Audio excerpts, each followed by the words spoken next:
Le réalisateur américain John Berry aurait fêté son 106e anniversaire aujourd'hui.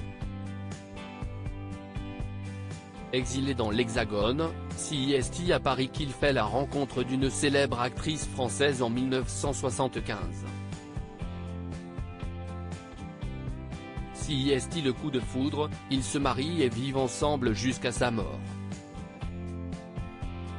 Elle revient sur leur rencontre digne d'un film hollywoodien.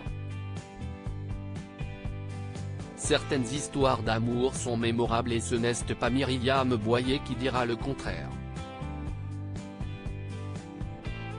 Elle rencontre John Berry en 1975, à Paris lors de la projection d'un film de Denis Berry, le fils du cinéaste.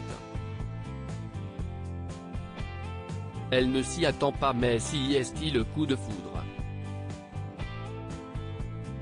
Né en 1917, le réalisateur américain aurait fêté son 106e anniversaire ce mercredi 6 septembre. Pour l'occasion, Myriam Boyer revient sur cette rencontre digne d'un film. À nos confrères de Paris Match que la mère de Clovis Cornillac a raconté ce fameux jour d'avril 1975. Dès mon arrivée, je repère John Berry, 57 ans, le père de Denise. Un vrai Américain comme dans nos fantasmes, grand, bel homme, rieur, chaleureux.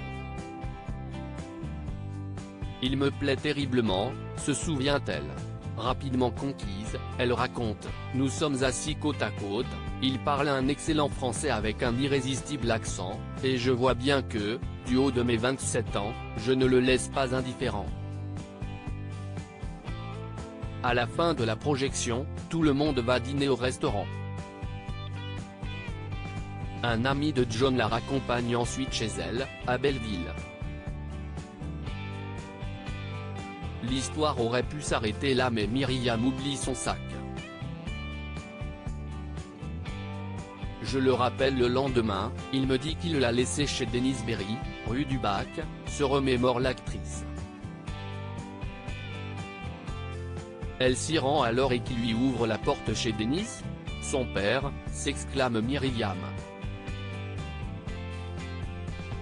Et de poursuivre, je récupère mon sac et il me propose d'aller prendre un verre. Un taxi nous emmène au Fouquet. En sortant, je m'aperçois que j'ai à nouveau oublié ma petite robe dans le taxi. Ainsi que transportés de bonne heure, Myriam et John entament une belle histoire d'amour malgré leurs différences d'âge. Je ne toucherai plus terre pendant 3 ans, toujours entre 2 avions, pour le rejoindre sur ses innombrables tournages. Lui, pareil, sa carrière est aux États-Unis, mais il adore la France, et il me rejoint quand il peut sur mes tournages, confie-t-elle toujours à Paris Match. Elle se souvient de son premier voyage à New York où John Berry lui a sorti le grand jeu.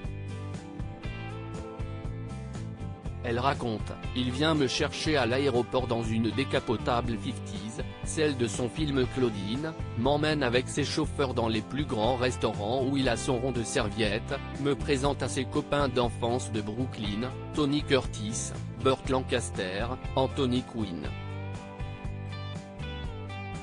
Le rêve pour la comédienne française. Pour moi, d'origine populaire, communiste dans l'âme, un sacré grand écart, s'amuse-t-elle. Déjà maman, et au bout de 7 ans d'amour, Myriam décide avec John d'avoir un enfant. Ce sera Arnie, aujourd'hui metteur en scène comme son père. John a 65 ans, il est ravi, et bien plus disponible avec lui qu'avec ses 2 autres grands-enfants, rapporte l'actrice. Puis, vers les 82 ans de l'acteur, un cancer lui est diagnostiqué. Mordu de travail, la maladie ne l'empêchera pourtant pas de tourner en 1999, Bosman et Lena. Il mourra le 29 novembre 1999 pendant le montage du film.